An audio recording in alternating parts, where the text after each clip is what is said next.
World of Warcraft's 8th expansion pack, Shadowlands, arrives Monday in the midst of a record-setting flurry of interest by players.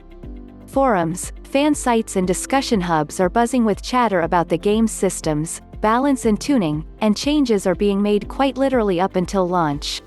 We caught up with Warcraft game director Ion Hazzikostas for a private interview on the state of the expansion after its delay from October 26, and the flurry of changes made to balance the Shadowlands' many systems. We chatted about what happens after future nerfs or buffs to the 4 Covenants players can choose between and their abilities, things he's proud of and things he regrets about this expansion, and perennial questions like endgame faction balance for Alliance and Horde players. Heather Newman: what metrics do you use personally to determine whether an expansion like Shadowlands is a success? Ion Hazzikostas: I don't know that there's a single metric.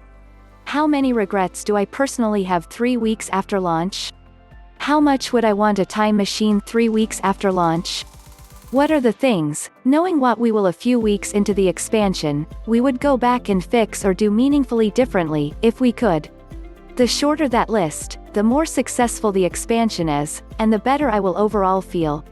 Different pieces of the team have their own versions of that. We do our best to synthesize all the information that we have accessible, all the feedback that we're getting from a million avenues, stats on difficulty, on tuning, everything that we possibly can get our hands on. But at the end of the day, there's nothing that can give us certainty for what the experience is going to be when millions of people hit it at once. We just do everything in our power to minimize the likelihood of regret, to anticipate every possible eventuality, to respond to the feedback as best we can, and then cross our fingers and let the magic happen. Newman: do you regret anything already? Hazzikostas: hint of regret announcing that we'd be launching the game on October 26th. He laughs. If I could go back in time. Moving the date was not a decision undertaken lightly, but it was one where I and the whole team felt fully supported by the company, once it became apparent that we needed to make it. It would have been nice to have realized that a bit sooner.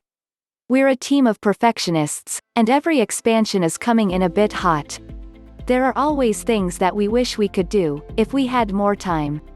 It was true for Wrath of the Lich King. It was true for Legion. It was true for insert name of your favorite expansion here.